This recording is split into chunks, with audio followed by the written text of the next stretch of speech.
1917 में अक्टूबर में एक रिवॉल्यूशन हुआ जिसका नाम था अक्टूबर रिवॉल्यूशन। और इस अक्टूबर रिवॉल्यूशन के जस्ट बाद बनी पहली सरकार जो कि सोशलिस्ट की थी। यानी कि फाइनली इतने लंबे अंतराल के बाद, इतने पॉपुलैरिटी गेन करने के बाद अल्टीमेटली 1917 में सोशलिस्ट पावर में आ गए। और वो भी कैसे? तो वो ऐसे कि फरवरी 1917 में जार की जो मोनार्की थी, वहां पर जो ऑटोक्रेटिक रूल था जार का, वो फॉल कर गया। कैसे फॉल किया? यही तो आपका मिस्ट्री है। ये हम लोग देखेंगे आगे, धीरे धीरे करके पता लगाएंगे आखिर ऐसा हुआ क्या जो जार टाटा बाय बाय कह गए। तो अब जार टाटा बाय बाय कह गए, इसी बीच अक्टूबर में कुछ कंटिन्यूअस इवेंट्स हो रहे थे और यही जो सीरीज ऑफ इवेंट्स था और फॉल ऑफ मोनार्की थी, इसी को ही हम रशियन रिवॉल्यूशन कहते हैं। और यही रशियन रिवॉल्यूशन से यहाँ पर पे किसका स्थापना हुआ? तो यहाँ पे स्थापना हुई थी सोशलिज्म की।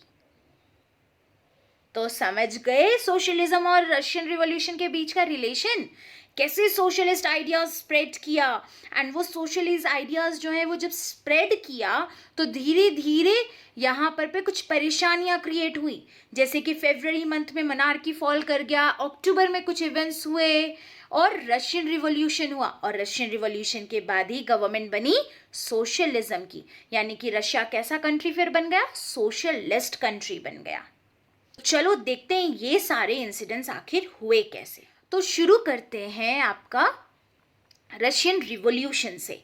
देखते हैं कि रशियन रिवॉल्यूशन में क्या क्या चीज़ें हुई।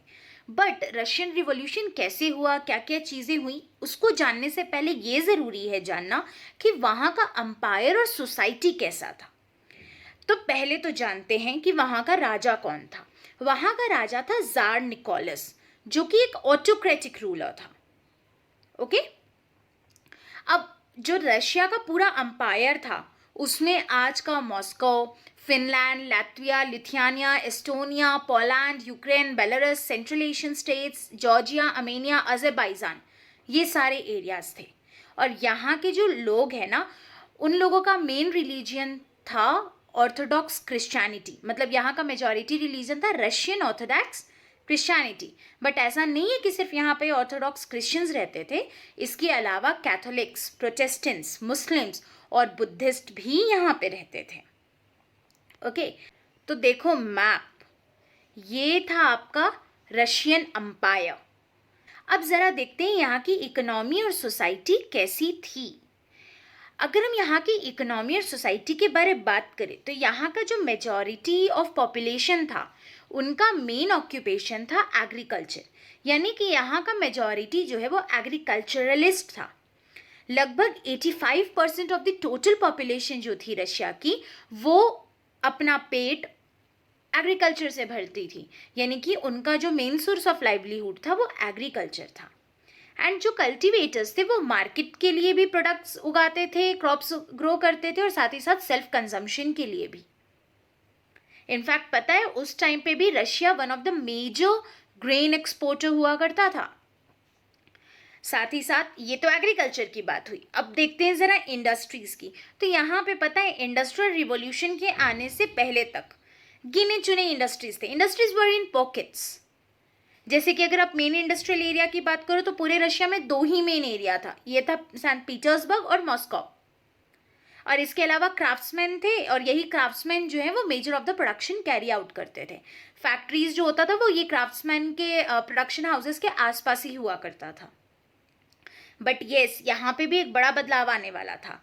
कैसे? तो देखो 1890s में रेलवे का एक्सपेंशन स्टार्ट हुआ और इसी बीच रशिया को फॉरेन इन्वेस्टमेंट मिलने लगा, यानी कि बाहर देश के लोग रशिया में इन्वेस्ट करने लगे, जिसके कारण कोल प्रोडक्शन डबल हो गया और आयरन और स्टील का प्रोडक्शन क्वाड्रैपल हो गया। क्वाड्रैपल हो गया मतलब 4 गुना बढ़ गया और यहीं से तुम्हारा इंडस्ट्रियल डेवलपमेंट यहाँ स्टार्ट हुआ। बट येस, यहाँ पे जितने भी इंडस्ट्रीज थे उनमें से most of the industries private property थे। सिर्फ जो बड़ी बड़ी फैक्ट्रियाँ होती थी ना, उन्हीं फैक्ट्रीज पे गवर्नमेंट का सुपरविजन हुआ करता था। और वो भी उसमें क्या सुपरविजन? तो बस वो ये सुपरवाइज करती थी कि जो भी वर्कर्स हैं उनको कितनी सैलरी देनी है और उनका वर्किंग आवर्स कितना होगा।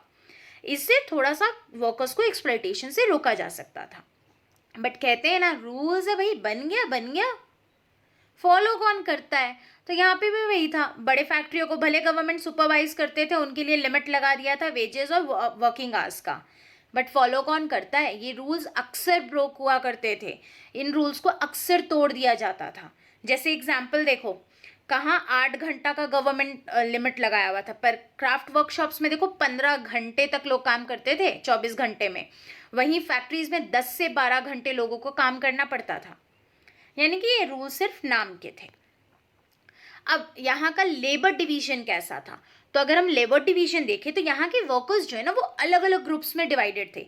जैसे कि कुछ वर्कर्स ऐसे थे जो विलेजेस से आए थे बट उनका लिंक कभी भी विलेज में ही था, और जबकि कुछ ऐसे थे आए तो विलेज से थे पर वो परमानेंटली सेटल हो गए आपके उन्हीं शहरों में जहाँ पर भी उनको एम्प्लॉयमेंट मिल रहा था।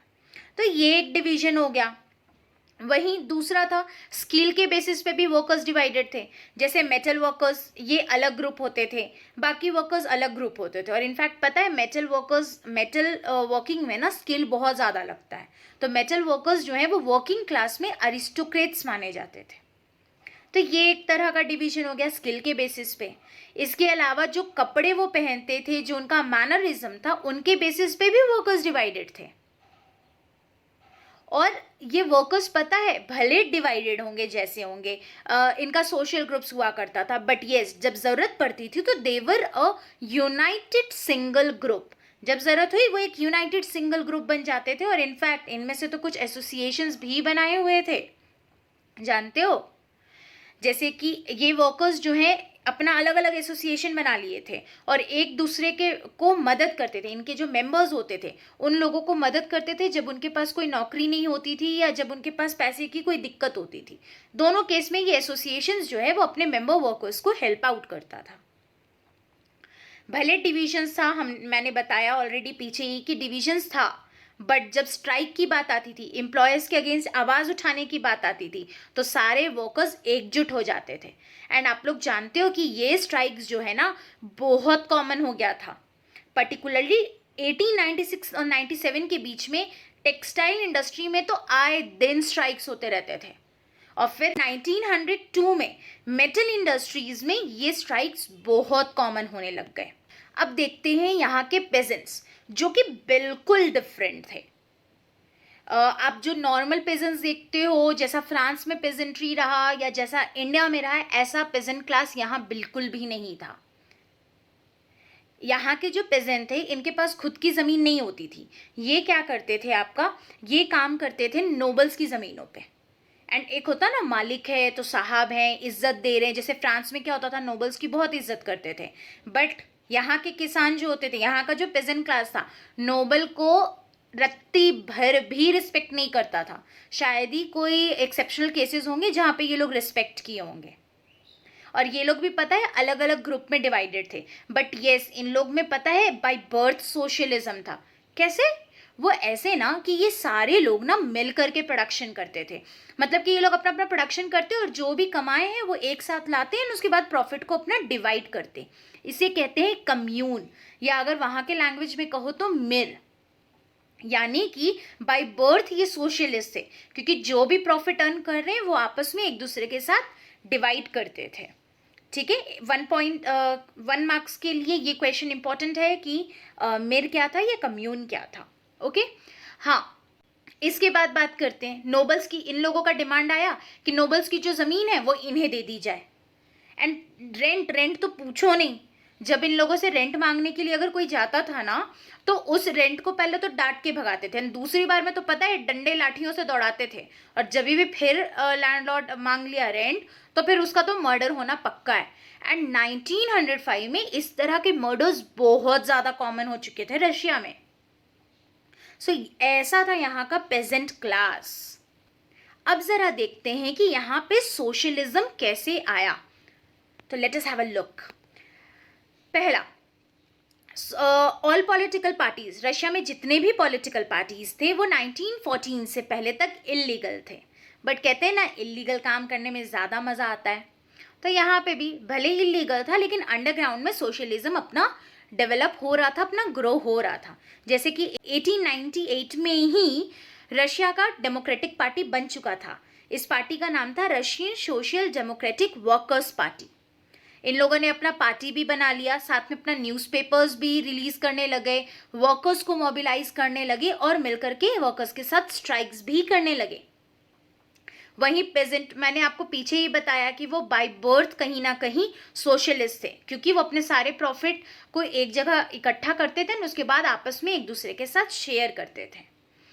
और ये पेजेंट के राइट्स के लिए लड़ भी रहे थे। ऊपर से इनका एक डिमांड भी मैंने बता दिया कि ये चाहते थे कि जो भी नोबल का लैंड है वो इन्हें दे दिया जाए। और पता है आप लोगों को एक इंटरेस्टिंग बात, इन लोगों ने भी अपनी एक पार्टी बनाई थी जिसका नाम था सोशलिस्ट रिवॉल्यूशनरी पार्टी, और ये पार्टी का फॉर्मेशन हुआ था 1900 में। एंड एक और बात बताती हूँ जिनसे पता चलता है कि ये सोशलिस्ट थे। पता है, हर साल या कोई एक पीरियड में, एक फिक्स पीरियड ऑफ टाइम में ना, ये लोग के पास जितनी ज़मीन होती थी ना, इस ज़मीन को आपस में बांटा करते थे। जैसे मान लो कि 10 हेक्टेयर ज़मीन है और यहाँ पर पे 20 लोग हैं, तो वो 20 लोग में 10 हेक्टेयर ज़मीन को ऐसे बांटा जाता था कि जिसके परिवार में जितने मेंबर्स हैं उनके हिसाब से उनको ज़मीन मिलती थी। जैसे एग्जाम्पल लो, मान लो कि अभी ए परिवार में 4 मेंबर हैं, तो 4 मेंबर के हिसाब से उसको ज़मीन मिल गई।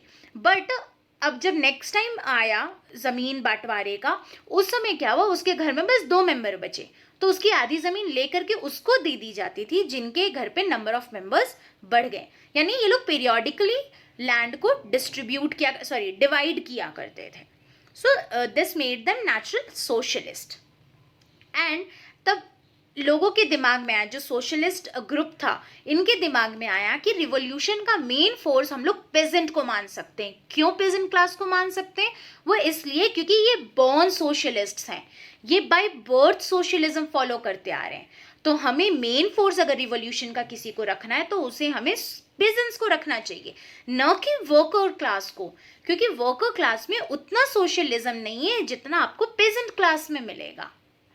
बट इस आइडिया को फेवर नहीं करते थे व्लादिमीर लेनिन। यहीं पे एंटर हुआ व्लादिमीर लेनिन का, और यहीं पे जो रशिया की सोशल डेमोक्रेटिक पार्टी थी वो डिवाइड हो गई, वो स्प्लिट हो गई। भाई कैसे? तो देखो व्लादिमीर लेनिन का कहना था कि पेजेंट जो है ना वो एक यूनाइटेड ग्रुप नहीं है। कैसे? तो वो ऐसे कि कुछ पेजेंट ऐसे हैं जो कि बहुत गरीब हैं, कुछ ऐसे हैं जो कि बहुत पैसे वाले हैं, कुछ ऐसे हैं जो दूसरे के खेतों में लेबर की तरह काम करते हैं, तो कुछ ऐसे हैं जिनकी खुद की बड़ी ज़मीन है और उसमें वो दूसरों को काम करवाते हैं। तो इनको लेकर के इनको साथ में लेकर के हम सोशलिस्ट मूवमेंट नहीं चला सकते। नो डाउट वो नेचुरल सोशलिस्ट हैं, बॉर्न सोशलिस्ट हैं, बट फिर भी इनमें कुछ डिफरेंसेस हैं। और ज़ारिस्ट रशिया में जहाँ पर पे ऐसा रिप्रेसिव सोसाइटी हो, वहाँ पर पे पार्टी को थोड़ा स्ट्रिक्ट होना पड़ेगा और लिमिटेड होना पड़ेगा regarding the entry of members. हम उन्हीं मेंबर्स को एंट्री दे सकते हैं जो क्वालिटेटिव हो। हमारा जो पार्टी है उसे डिसिप्लिन होना चाहिए।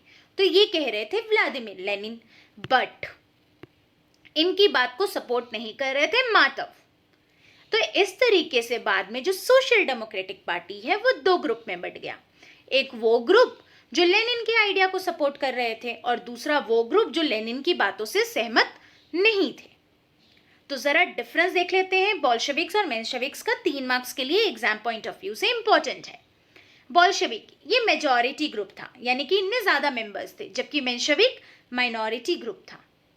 बोल्शेविक के लीडर थे व्लादिमीर लेनिन, जबकि मेंशेविक्स के लीडर थे मातोव। बोल्शेविक्स जो हैं ये मार्क्सिस्ट थे, ये मार्क्स के आइडिया पे बिलीव करते थे, जबकि मेंशेविक्स का कहना था कि हमें इलेक्शंस लड़ना चाहिए, and they also compete in elections. Next, Bolshevik जो है वो रिवॉल्यूशन का इंतजार कर रहे थे, जबकि मेंशेविक्स जो है वो रिफॉर्म्स के लिए कैंपेनिंग कर रहे थे। बोल्शेविक्स का मानना था कि पार्टी में लिमिटेड लोगों को ही एंट्री मिलनी चाहिए, मेंबर्स लिमिटेड और क्वालिटेटिव होनी चाहिए, जबकि मेंशेविक्स का मानना था कि पार्टी जो है वो लार्ज एक्टिविस्ट होनी चाहिए, यानी कि इस पार्टी में हर एक की एंट्री एग्जिट अलाउ होनी चाहिए। तो इस तरीके से आपका बटा सोशल डेमोक्रेटिक पार्टी और बन गए 2 ग्रुप्स, बोल्शेविक्स एंड दी मेंशेविक्स। अब इसके बाद क्या हुआ? अब इसके बाद आया एक टर्बुलेंट टाइम, जिस समय रशिया में एक बहुत बड़ा इवेंट होने वाला था जो आगे चल के ब्लडी संडे के नाम से पॉपुलर हुआ, और ये था 1905 का रिवॉल्यूशन। बट इस रिवॉल्यूशन में हुआ क्या, तो ये देखेंगे हम लोग नेक्स्ट क्लास में। तब तक के लिए आप लोग यहाँ तक अच्छे से रिवाइज कर लो ताकि यहाँ तक आपको टॉपिक अच्छे से क्लियर हो जाए। एंड वन थिंग, अगर यहाँ पे कहीं भी अब तक में आपको कोई डाउट रह गया है तो आप उसे कमेंट सेक्शन पे पूछ सकते हो। I will be providing you the answer. And अगर ये वीडियो पसंद आया है तो please kindly hit the like button ताकि मुझे भी मोटिवेशन मिले और मैं और वीडियोस को पब्लिश करूँ। एंड वन मोर थिंग, अगर आपने अभी तक हमारे चैनल को सब्सक्राइब नहीं किया है तो जल्दी से सब्सक्राइब कीजिए और हमारे हर अपडेट के साथ जुड़े रहने के लिए बेल आइकन दबाना ना भूलें। So that's all for today. Thank you, bye bye, take care.